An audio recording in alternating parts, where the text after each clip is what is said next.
Hello, good morning, everybody. Welcome to Sunrise Daily today. I'm Chamberlain Uso. Indeed, good morning and welcome to the midweek edition of Sunrise Daily. I'm Maokwe Ogun Yusuf. Quite a number of things going on. Indeed, Chamberlain. From politics to law to security.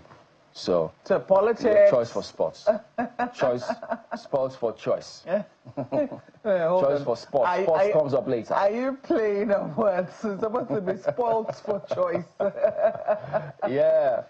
Oh, well. Anyways, it's what it is. Quite a lot to also celebrate, or let's say at least one thing at least to celebrate, especially for women folk, looking at the appointment of the new Director General of the Nigerian Law School. Yesterday, the announcement was made of Mrs. or Dr. Olugbemisola Titilayo Odushote as the new Director General of the Nigerian Law School, and her appointment takes effect on January the 10th this year for a 4-year term. Now, we understand that in the 62 years or 63 years of the existence of the Nigerian Law School, it has never had a female Director General. So this definitely is one ceiling shattered for my gender, Chamberlain. Yeah, congratulations. And I do hope, I know, that's most we do these days, isn't it? To hope that things get better. And the judiciary and the legal profession live up to the billing. Indeed. Especially these days when you hear them say, justice appears to be for the highest bidder.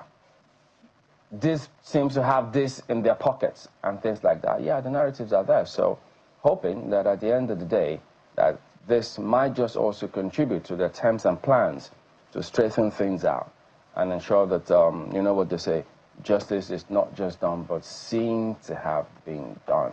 No, so, well, you can say that they're not directly involved in, but they're directly involved in the formation of lawyers and the formation of, you know, the curriculum. And if there's anything that we know, it is that our law school is one of the best, you know, anywhere in the world. Anywhere our lawyers go, they come out tops. Anywhere they, you know, and I think our certificate is very widely regarded. So, over the years, the Nigerian Law School, I'm not a lawyer. So I am not able to sing the praises of the Nigerian, but I do know that, you know, anywhere our lawyers have gone, you know, our certificates have been recognized. Yes, they still have to, you know, will I say sit the bars of other countries, etc. But there are many places. There are many places where this is recognized, and even other countries, you know, do send their students to our law school because it is regarded. Don't forget that at some point we were donating, will I say, legal practitioners and you know, people on the bench to other countries who were in dire need of it. So I have no fear whatsoever that, you know, we have produced one of the best. It's just that when you think about it, you look at how many women have been produced over the years by the Nigerian Law School. And when Nigeria, first of all, got its first female lawyer, and this is the first time we're getting a DG of the law school. We've had a Chief Justice, a female Chief Justice of Nigeria, Aloma Mokhtar, before we've even had a DG of the Nigerian Law School. And, you know, there has to be questions as to why has that been? Is it that enough women haven't stayed in the system for them to get to that very top level? Or is it that women have shied away from the responsibility? Or is it that there's been too much patriarchy to not let that sort of situation emerge?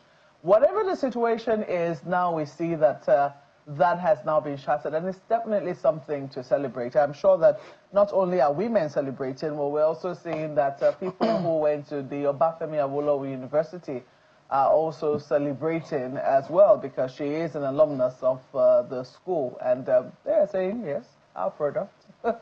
Well, yeah, be that as it may, I do have fears, probably mainly concerns. What are your concerns? These are the lawyers who will get into the judicial system, and then the kind of judges that are handed down. What we see with the judiciary causes a lot of concern. I mean, where do we start? Is it from the kinds of judgments that are handed down, particularly political cases? Is it how long cases stay in courts, almost forever? Persons die waiting for judgment to be delivered. If you have a land case, for instance, God help you. And then we hear time and again, I mean, the facts are there. Just check it out. 65 to 70% of those who are awaiting trial today are, I mean, 65 to 70% of those in the prisons awaiting trial. Yeah, but I mean, she's not going to be carrying the burden of that, Chamberlain. That's the point I'm trying to make. If there's anything, that is what the men have delivered to us.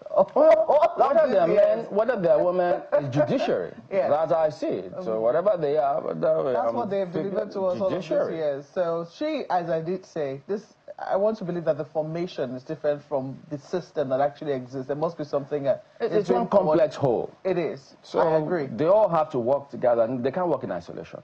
They all have to work together to make sure we get a beat. Just ask anyone out there, what do you think about judiciary? When it comes to legal cases, when it comes to political matters, look. The judiciary is an arm of government. It's not the school system. It doesn't look like that. Well, it is what it is. Yeah, so that's the problem. That's what it is. Perception. Because they themselves are concerned about the perception. That's why they say, let justice be seen to have been done. So, who knows? Nothing is taken away from our congratulations. That's it. Nothing is taken away from this celebration. Congratulations, well, anyone can celebrate. I mean, the same thing they tell you. I mean, maybe I should use a medical term. Physician, heal thyself in that judicial case.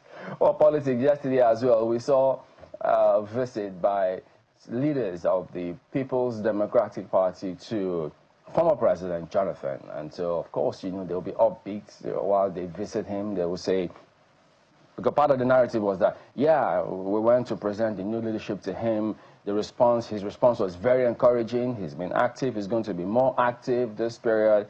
And that political speak makes you wonder, when they say he's active, he's going to be more active, is he going to throw his hat in the ring at the end of the day? And if he does, what will it be? Will it be with the PDP?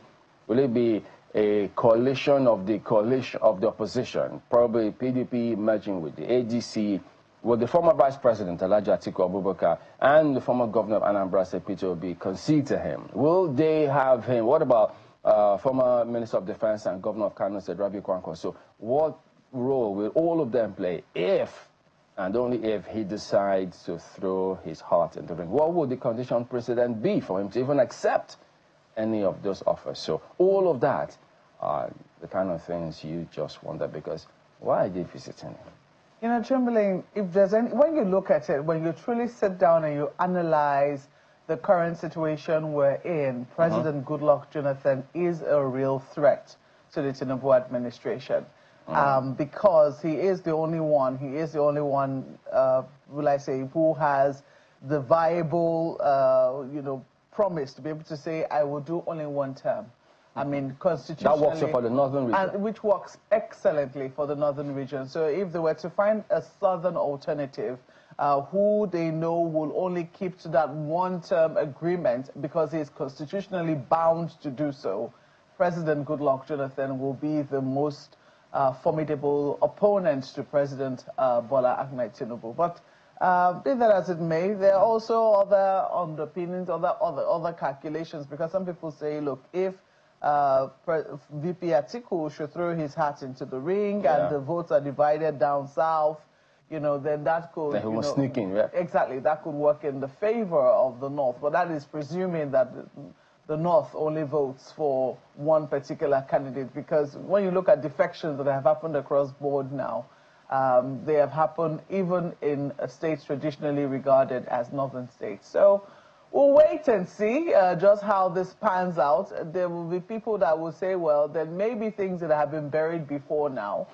might be unearthed just to try and discredit him. Maybe, because we've seen that over the years. They've had a pretty cordial, you can't say chummy, but at least you can say a pretty cordial relationship exists between the former president and the current president. We've seen them shake hands at events. We've seen his wife, the former First Lady, Patience Jonathan, be on events with the current First Lady, etc. So there'll be questions as to, we thought that, friends don't do that to each other, at least allies in this instance. Friends in politics? Beg your pardon. I just corrected myself. I said allies. Oh. Okay. So some people will say, is this allyship going to fracture at this point, or what will happen? But there are many, many calculations, Chimling, and I can tell you that whatever the situation is. And there are those who say, oh, well, things were not this bad in Jonathan era. So they long for that era. There are those who... Is that wishful thinking? He is looking like a beautiful bride right now, but there are those who unearth things that happened in that particular time to try and remind Nigerians if they forgot, etc., etc. So we'll wait and see, but I can tell you that certainly he is going to be one viable candidate should he decide to throw his hat in the ring. Well, there'll be plenty of time to go through some of these things. Maybe he might be thinking, wait a minute, I think I know how the system works. If I go and declare too early that I want to be in there, which business concerns of mine would they come after now? Would they start dealing with me here? Would they block my friends with this? You know, all of you never know. You just never know. So maybe we'll just let's listen to a little bit of what was said, and then we'll jump onto what we've got for you next. We came this evening to visit one of our very important leaders, former President of the Federal Republic of Nigeria, President Goodluck Ebele Jonathan GCFR PhD. First, to introduce members of the newly elected National Working Committee to him, and then to tell him what we've been doing since our election in the National Convention that was held last November in Ibadan. We briefed him on the state of the party, the challenges, the prospects. I have been able also to explain. We have solicited, as usual, for his support, for his guidance, for his advice, as always. And we have his assurance that he's still a card-carrying member of the People's Democratic Party. He's still active and will even be more active these days in the activities and affairs of the People's Democratic Party. And he has assured us that PDP had done everything for him that can be done to an individual, and that he still feels that he remains obligated to PDP.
late 2025, the National Association of Resident Doctors entered into prolonged negotiations with the federal government over grievances affecting its members nationwide. The 19 demands of doctors include critical welfare, remuneration, professional practice, and the disengagement of 5 resident doctors from the Federal Teaching Hospital Lokoja in Kogi State, a focal point of contention by the association. At this press conference in Abuja, the president of the association reiterates the status of the agreement, particularly the decision by the Federal Ministry of Health to redeploy the 5 doctors to another federal teaching hospital as a breach of trust and contrary to the agreement signed. For some reason, you hear statements like, we can't solve one problem and create another problem. I mean, if you don't want to work with someone who is a federal government employee, I think that is not the employee's problem. It is not the federal government's problem. It is your problem. So why use that as a yardstick? And see, even this morning, you see clearly Federal Ministry of Health saying to ensure that there's peace in the center, which means they are robbing the ego of some individuals in that hospital. That is just the reality, and this is unacceptable. And if time permits and federal government doesn't want to do the needful, we will call the names of those individuals that are behind this delay. If I show you my phone, I have seen appeals even this morning. Don't mention this consultant's name. Don't mention that consultant's name. We will mention it. But right now, we are still allowing for room for conversations to happen so that the right thing be done. And nobody will come to you in an official meeting to say, hey, it's because this doctor or that doctor said they cannot work with them. They don't do that. They only hide under the banner of to forestall peace in the center. What peace are we talking about when someone has been deprived of his salary? And again, I am not a member of that committee. I am not a member of House of Reps. How they arrived independently at that conclusion to reinstate them back to Lokoja is beyond what a NARD president or a NARD member can influence. The association is also insisting on resuming the previously suspended indefinite strike on January 12th. Nigerian Association of Resident Doctors shall resume the previously suspended total, comprehensive and indefinite strike action with effect from 12 a.m. on Monday, 12 January 2026. Accordingly, all members of the Nigerian Association of Resident Doctors in all 91 tertiary health institutions nationwide are hereby directed to withdraw their services completely and indefinitely. Without concrete and transparent action by the federal government to fulfill its commitments, the association warns that there are consequences for healthcare delivery across Nigeria. From Abuja, Victoria Longjohn, Channels Television News. Oh yes, as you may see, there are concerns growing over the planned strike by the National Association of Resident Doctors. The federal government says efforts are ongoing to avert a disruption of health services. Well, joining us now is the Minister of State for Health, Dr. Isiaka Adekunle Salako. A medical doctor is going to give us an update on government's response and the way forward. Good morning. Thank you for coming in today. Thank you very much, Kimberly. Thank you. Let me wish you and all Nigerians a happy 2026. Yeah, we hope that it turns out that way as well. Well, actions like this have made us truncate that happiness along the way, but you've seen and heard what the resident doctors are asking. What is the current situation now? Well, first, thank you very much once again for having me. Let me start by saying that there are two general principles that we have tried as a government in power, to introduce into our conversations when it comes to issues around welfare and industrial harmony within the health sector. One of them is the principle of collective bargaining and building consensus before we reach agreements. Because over the years, we have seen that when agreements are not built on consensus and collective bargaining, when you go and meet doctors, for example, alone, and you reach an agreement with them without thinking of the effect on nurses or the effect on JOHESU, what you have is a recurrent issue of strikes, negotiations, because when you reach an agreement, for example, with nurses, because the health sector is a team thing, what you do to nurses in one way or the other affects doctors, affect JOHESU members. So there's a need for us to ensure that every time we're going to reach an agreement, there's a consensus that is built around that agreement. And that is what happened last year. When a circular was introduced, July last year, to increase the professional allowances of health workers, the doctors complained and threatened to go on strike. And then we withdrew the circular. We now started a new process where everybody was now brought on the table. And at the end of the day, the circular we eventually came out with in November became acceptable to all of everybody. The doctors celebrated it, that this is very good. And we felt that that is the way to go going forward. The other parting principle that we have also tried to introduce, we have also found out that in the past, government always reach agreement under threat of strikes. And so those agreements are usually hurriedly done to just bring them back to work, just bring them back to work. And those strikes, those agreements often are not enduring. You just find out that you do it, in another 6 months, you are back at the negotiation table again because it was done under threat of strike. I must say that the Nigerian Medical Association, which is the umbrella body of all doctors in Nigeria, understand this principle and they are cooperating with us. The National Association of Nigerian Nurses and Midwives understand these principles and they are cooperating with us. Unfortunately, some of the other parts of the health sector don't seem to understand. Some like to take a militant approach. And we feel that that militant approach, we have done it over and over and over again in the past, and has not really helped. Why do you think that that's the case, the militant approach? Well, I guess that maybe the experience of the past, that they have seen that it is only when they adopt militancy that they get results. For example, in this present case, the NARD went on strike in November, and they had a 19-point demand, and we started meeting. Today, the demand has been reduced to 9. That means some movement definitely has taken place, from 19 to 9. Now, even if we look at those 9 that are still outstanding, all of them, without any exception, have been addressed, and they have been explained to them. So if we take all those demands one by one, I can explain to you how we're approaching it. Okay, is it that those other demands have been met, or because he told us yesterday, they had to collapse their demands into 9, so it doesn't look as if they're asking for too much? No, that's not correct. For example, they asked for 25% payment of arrears, which has been outstanding for some time. That's has been paid. Conmas arrears? Arrears, it's been paid. They didn't collapse that to anything. They were asking for accoutrement. Allowance is being paid. They were asking for release of professional allowance increment, which will have been released. So if they say that they have collapsed, so it's not correct. Some of those demands are actually, some we have been able to argue that, look, this is not, for example, they say that they want uniform application of commerce across the federation. And we told them, look, Nigeria is a federation. What the federal government pays to their workers, we cannot enforce the state to pay it. Yeah, that was not the impression we got, though. But the impression we got was that at federal institutions, this issue of CONMES 2 and CONMES 3, that federal institutions are hiring workers.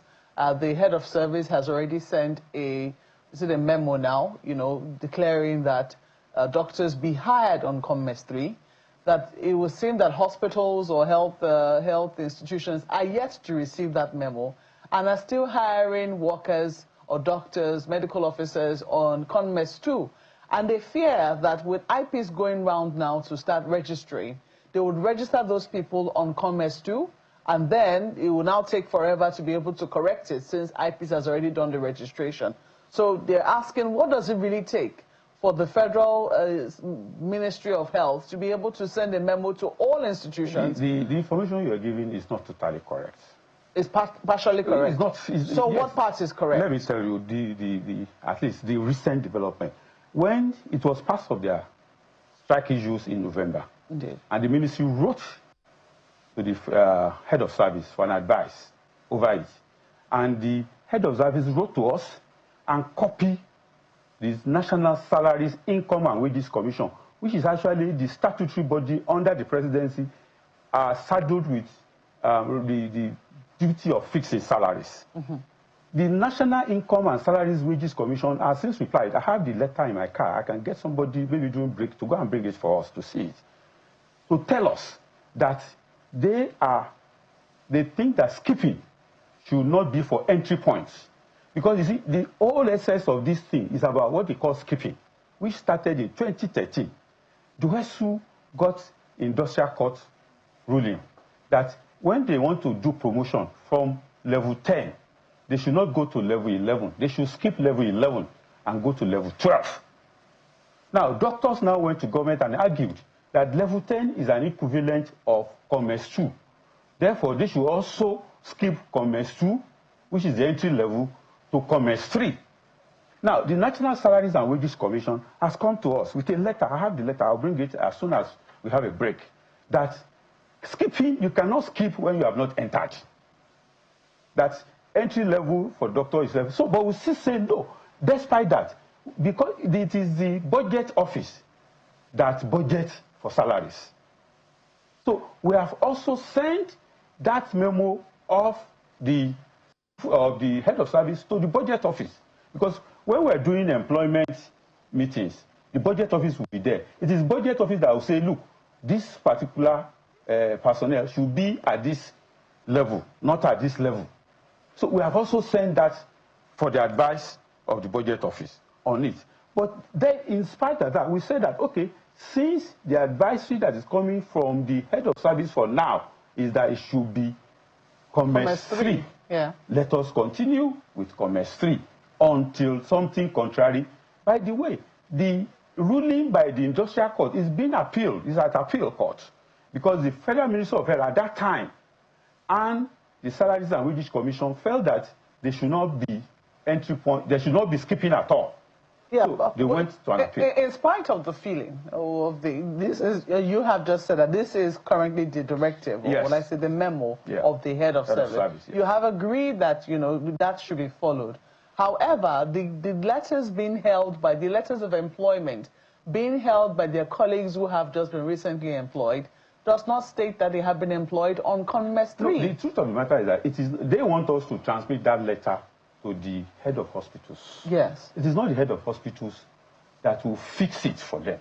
It is the budget office that will say entry level for doctors is Commerce 3. Budget office at the federal level? At the federal level. For federal employees. Yeah, so what exactly is the way forward now? Because if you are saying that the head of service has already said this and you intend to abide by it, pending when you get another resolution or maybe an appeal that states to the contrary, it means that people who are currently employed should be employed on Commerce 3. If people are already being employed, doctors are being employed, and they are employed on Commerce 2, it even goes against what it is that even you believe should be the stand for now. Isn't that correct? That's correct. But until, you see, the thing is, I'm saying is this: the head of hospitals will not employ people based on an advice that is not emanating from the budget office. So we need that advice from the budget office in terms, like I said, the Salaries and Wages Commission has said that no, entry point for doctors should be Commerce 2. That is written down, black and white. I'll let you have that letter, like I said. So you will see that if we do not properly navigate this, in terms of ensuring that all parties in the government are on the same page on this, we will just having confusion across board. But in the scheme of things, in the hierarchy of things, whose word should be the last one on this particular issue? I believe it's the budget office, because we have a waiver meeting, for example, where we debate, we discuss issues of employment, and it is when it comes to what grade level should an HSD holder, for example, be placed in. It is the budget office that will tell us that they should be on this level, they should be on this level, they should be on this level. That is the experience I've had, because I've sat in the waiver meeting for a long time. So, but for us, who believe very strongly that these are issues that by allowing space for getting everybody on board to really take a decision over it, we can move forward. The ministry is not averse to entry level of Commerce 3 for doctors. There's no reason to, why should we be averse to it? But it is not the decision of the ministry to make. Okay. Now, about the budget, because yesterday he also told us that from their own understanding, a lot of these issues have not been captured in the 2026 budget. And they thought that was strange to them. And that's also correct. That's also not correct. I don't know where they're getting their information. The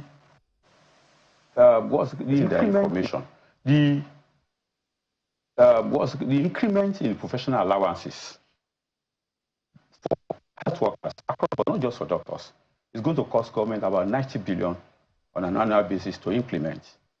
Before we can release that, there's an approval from the SDF office.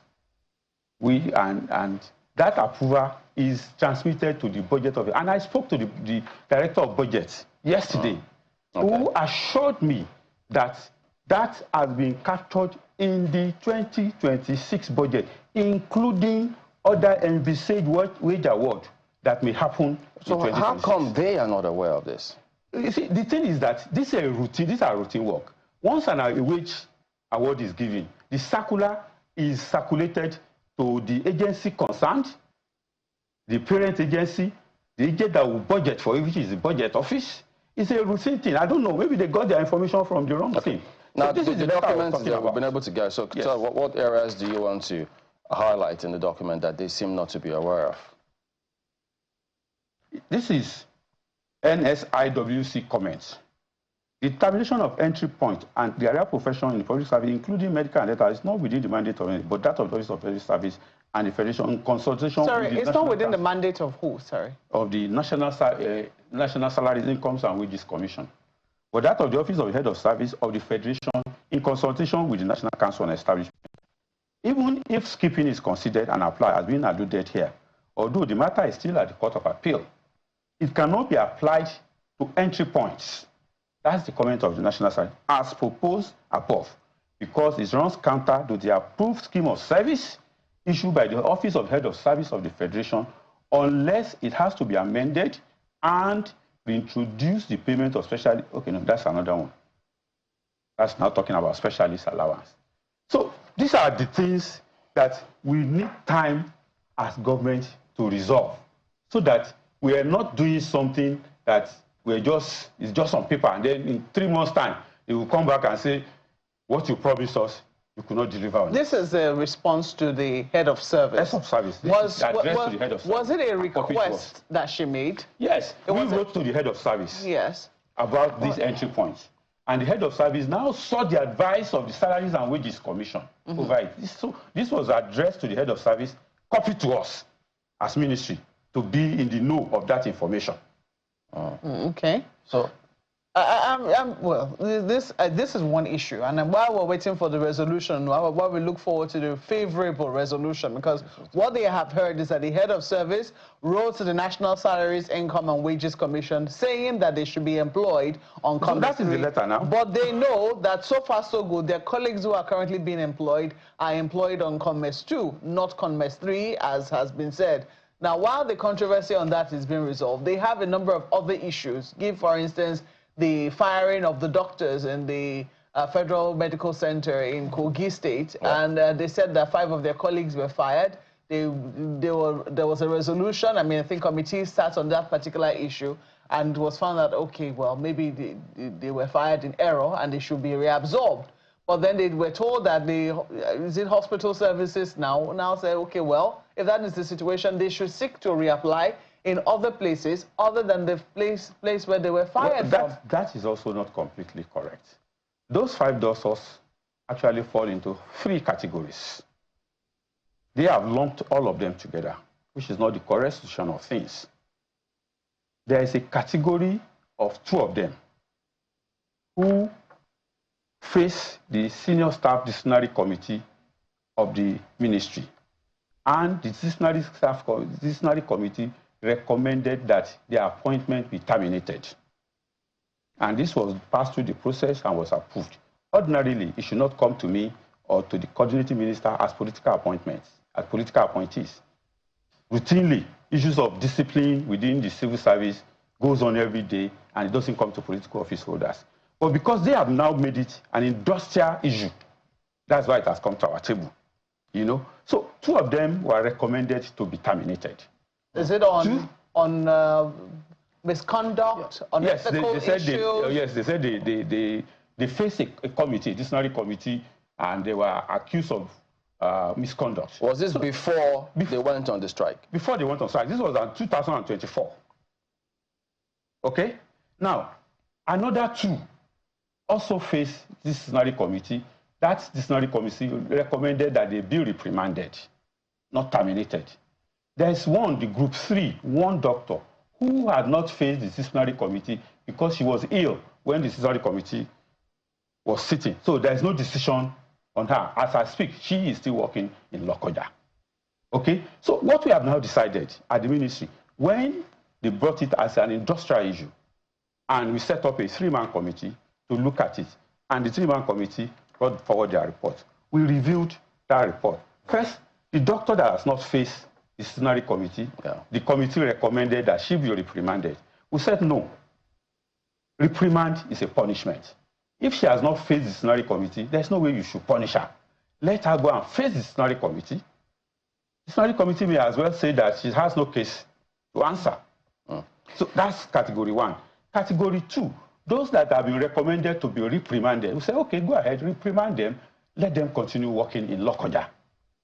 It is the 2 categories that their appointments were terminated, that we are now saying they should be reinstated. We have agreed that they should be reinstated. But the question now is, should they be reinstated in Lokoja or elsewhere else? Okay. We said elsewhere else. They say it should be Lokoja. There seems to be some miscommunication, because yesterday he told us that 5 of them were given sack letters and 5 were sacked. That's not correct. I have the report of the committee also in my car. I can get somebody to get it so that I also see the report of that committee and the recommendations of that committee. And part of what he also said was the bone of contention was as a result of union activities. That they being union members, does it mean because if they participate in union or they go on strike, then they come in there and then they face this kind of scenario? So that's part of the concerns he raised as well yesterday. Unfortunately, I don't have the report of the disciplinary committee that they faced here. I have it in my office, but I know that they were accused of misconduct. But the truth... Do you know what kind of what the misconduct was about? I'm sorry, I cannot. But the real thing is that the ministry has reviewed that case and has actually agreed that they should be reinstated. So that's a movement. What is now in contention with ARD is whether she should be reinstated in Lokoja or elsewhere else. So nobody can say that there has not been anything done about it. Maybe I should have asked him to send us 5 copies of those letters. He said they have the 5 copies of the sacked letters given to those doctors. So we hope they pass the right information to you. Well, I have the report of that committee. I'm sure they can get it for me in the car. I'll also let you see. Okay, well, I'd like to see that. You started about the principle of collective bargaining, and that you don't want to take a decision then it affects other arm of the health sector so that there will be more crisis. So in that regard, if the NMA was aware and some other bodies were aware, who was responsible to communicate where you all are in the scheme of things to the NARD so that they equally will be on the same page with everybody else? Now, you know that the NARD is an affiliate of the NMA. And in the principles of collective bargaining, we do not sit down with affiliates. Because if you have to sit down with the affiliates, the room will be so full. All the associations, for example, if you look at Judiciary, the associations that constitute Judiciary, I don't know how many, but there are many. You know, if you look at NMA, they have about 4 or 5 affiliates. If you look at nurses, so what we discuss with the parent bodies, the NMA, Judiciary, and the Nigerian Association of Nurses and Midwives. Those are the 3 parent bodies for the unions within the health sector. So our collective bargaining discussion is with those 3 unions, which started in, I think we started August or so, sometimes last year. Now, when the collective bargaining was on, we ran into 2 very important issues that need to be resolved. One, Judiciary had an agreement 2009 with the federal government that the CONHES salary scale, which is enjoyed by other health workers, should be at parity with the CONMES salary scale, which is enjoyed by medical doctors. Medical doctors, after a while, had another agreement with the federal government that the CONMES salary scale, there will be relativity between the CONMES salary scale and CONHES salary scale. So at the collective bargaining discussion, Judiciary was insisting on parity. Medical doctors were insisting on relativity. We know that those 2 are mutually exclusive. We have to resolve it. Okay. And we now decided that the way to resolve it is to have a job evaluation done, which is a mandate of the National Salaries and Wages Income Commission. So we approached the National Salaries and Wages Commission. Please, can you do a job evaluation of all the cadres in the health sector? And they said it will take us about 6 months to do it and come back. So we now say, okay, in the interim, while we're waiting for the job evaluation to be done, let us increase the allowances, professional allowances of all health workers. And that's what was released in November. and then give us time on the current status quo until the job evaluation comes. So, would they have been out of place? Because NARD is the one that embarked on this strike while you're talking about collective bargaining in the first instance.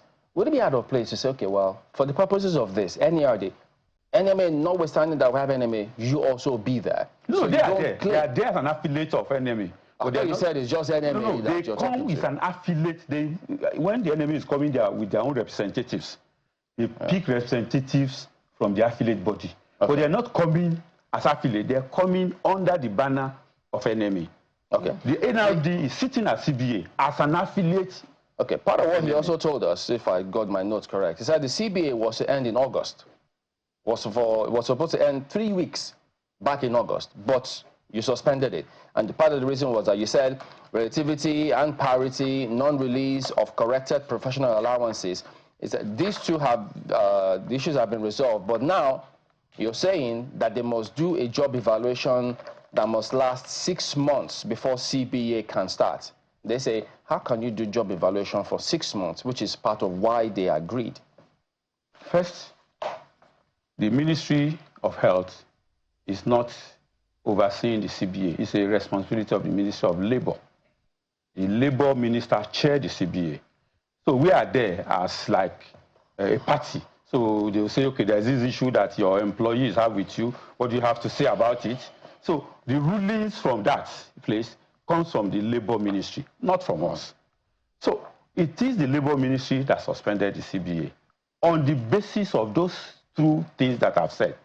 So now, the Ministry of Health has no, it's a mutual thing, of course.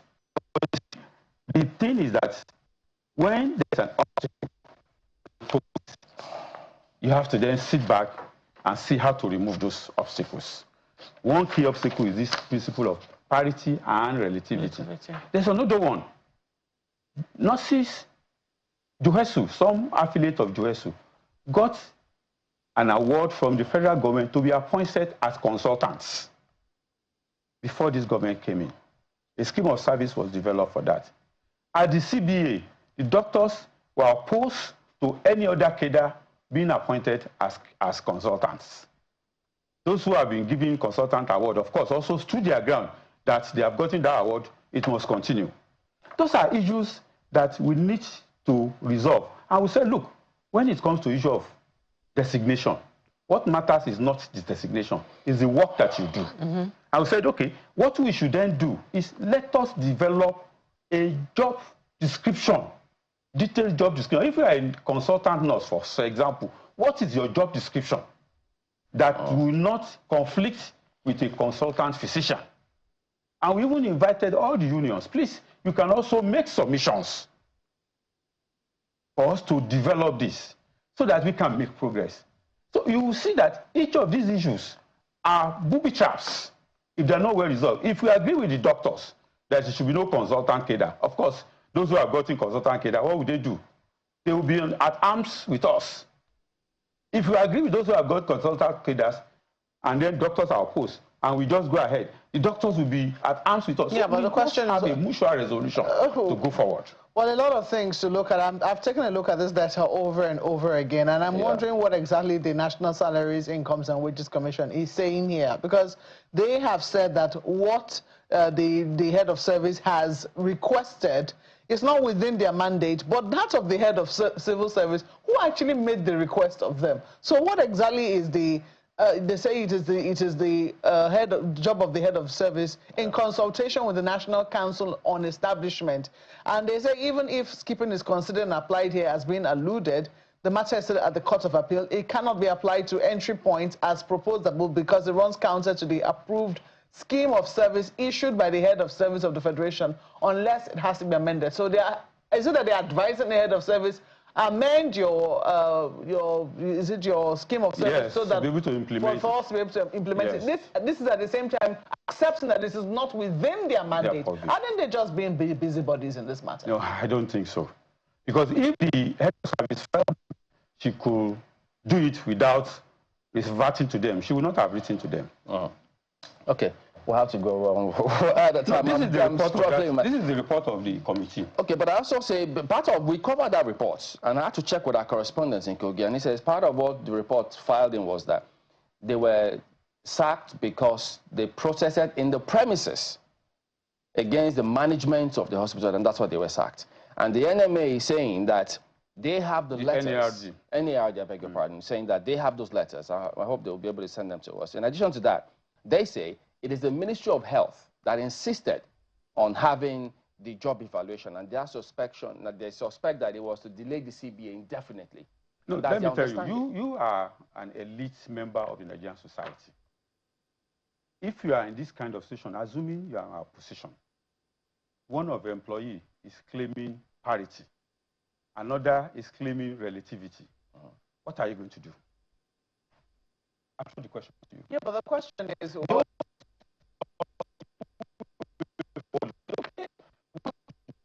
So several grounds to cover. The NMA, I beg your pardon, I keep saying NMA, maybe Dr. put it NARD keep insisting on some of the things that, because they're listening to you as well, and that's what they think is, some of this are not actually the way it actually is. So both of you saying no, it's not as clear as you put it, but we'll have to find a way. June 12th.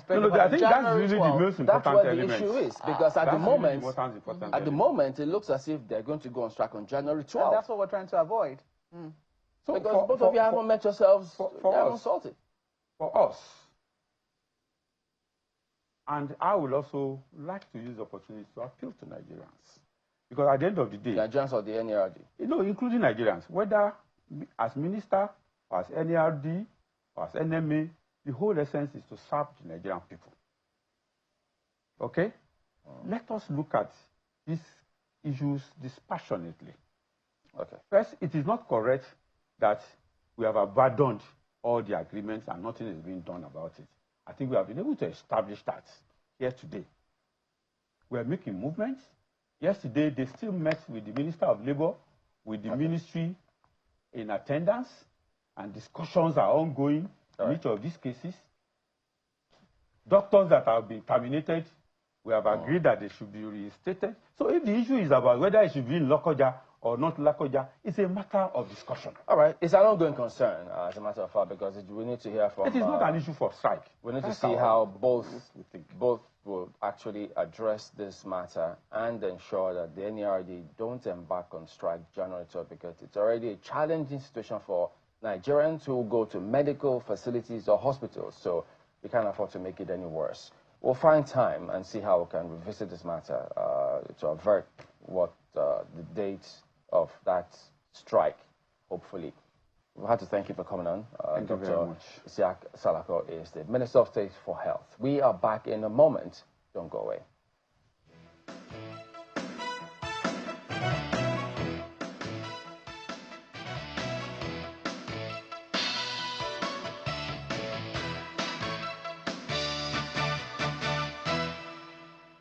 Welcome back to Sunrise Daily. Now we're talking sports, AFCON for that matter, because Nigeria, we are on the next stage already. But we've got Harry Arumibe here with us. He is an assistant managing editor of Prompt News Online, also the head of Abuja Bureau. Good morning, and thank you for coming on today. Good morning, and thank you, Timberlane. Much as we are happy that we did beat Mozambique 4 goals to having at least a perfect defensive record with that particular match, because we didn't concede. Yes. But there are concerns about Victor Osimhen. So some don't have any update. They think, oh dear, has he left? Is he still going to train? Is he going to play? Did he actually leave, drop his accreditation and leave? What information do you have on the matter? The truth is that Victor Osimhen is still with, as at this moment, 26 players in camp out there in phase. Today they're going to train, this morning before they will leave for Marrakesh, on Thursday, that's tomorrow, where they will meet Algeria in the quarterfinals on Saturday. Victor Osimhen is much around. He has explained himself that having not led Nigeria to qualify for the World Cup, that they are hell-bent. In fact, they are condemned to win this AFCON.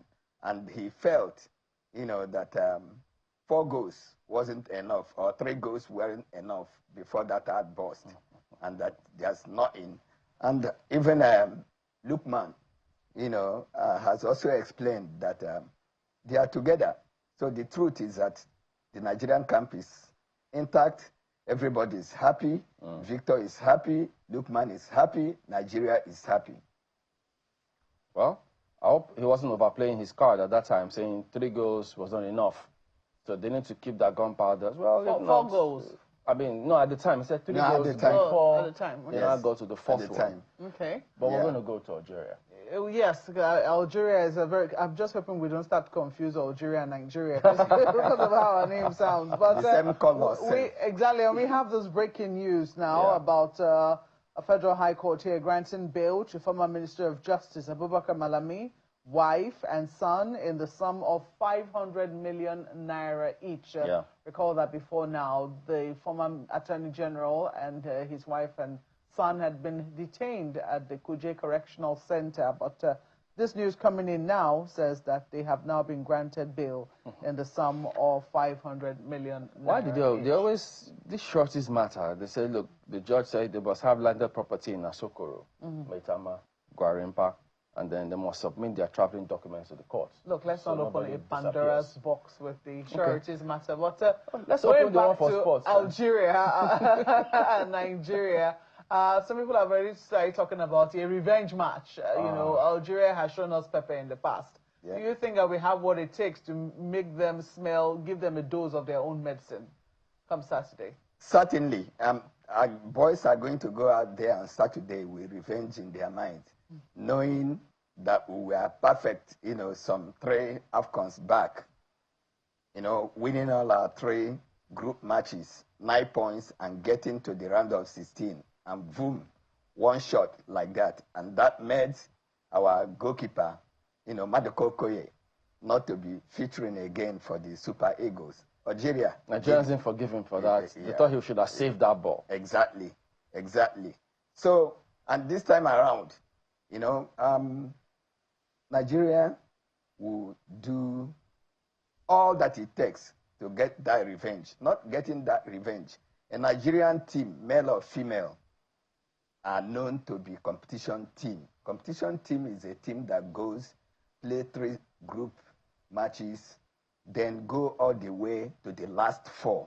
The ultimate is to stay in the game, start the game, stay to the last day and go.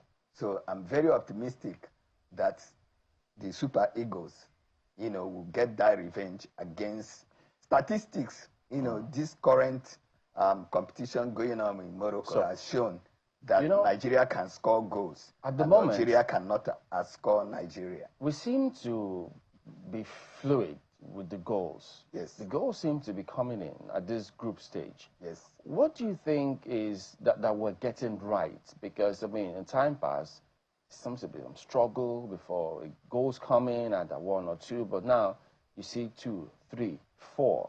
So we're hoping that we didn't peak too early in the day. If you ask me, I would say no. We have, if you check all the teams that are in that competition, no one can rival Nigeria in getting front men. We have it. I'm not trying to flatter Nigeria, but I do know, because being a sport journalist for the past 3 decades, I followed this team, Nigerian teams, male, female, the underage and the senior teams. We have, our attack has always been sharp. And this present crop, in fact, we are spoiled for choices, who will lead the attack. You can see that the 3rd group match that the coach rotated his team, we still got 3-1. Or 3-0 in that match. That one would have stated, that, look, a team is as good as its last match. Having won that the 3rd group match, feature all those boys, but he got back to the starting 11. In fact, this team will do better. We have, attack is our strength. and nobody can take it away with us. And there's a question you asked. It depends on the coaches, how they set up their destiny. Those boys were in the team when we were playing the World Cup qualifiers, when we used 3 sets of coaches, and they didn't get the best out of. I think Eric Sekou Chel, is doing something, is listening, because I know that those of us in the sports, in football fraternity, we do exchange ideas and things like that. And it was of the opinion after we won our first 2 games that we must rotate. And he listened. Some other coaches, yes. Yeah, and the administrators too. Every average Nigerian is a coach. Not to talk about those of us that are in the football fraternity. So we have 1 or 2 ideas to put across. At least it was good that we are doing better. Even though we considered to a 10-man Uganda, but at least it was good they made up, in the next game. Now Nigerians are expecting that against Algeria, let's just scale through. It's going to be a tough match. It won't be a stroll in the park. We have to respect the opponent because they're former champions themselves. They still got good players amongst them. And they've qualified for the World Cup. But one good thing now is that Nigerian team in the past 1 decade now, we've, taken that fear factor of a North African team. We've been defeating them. We need to let you go, Harry. Defeat Algeria. On that positive note, we wrap up today's program. So we're hoping at the end of the day, Saturday, we should be grinning from ear to ear. Thank you, Harry, for talking to us this morning.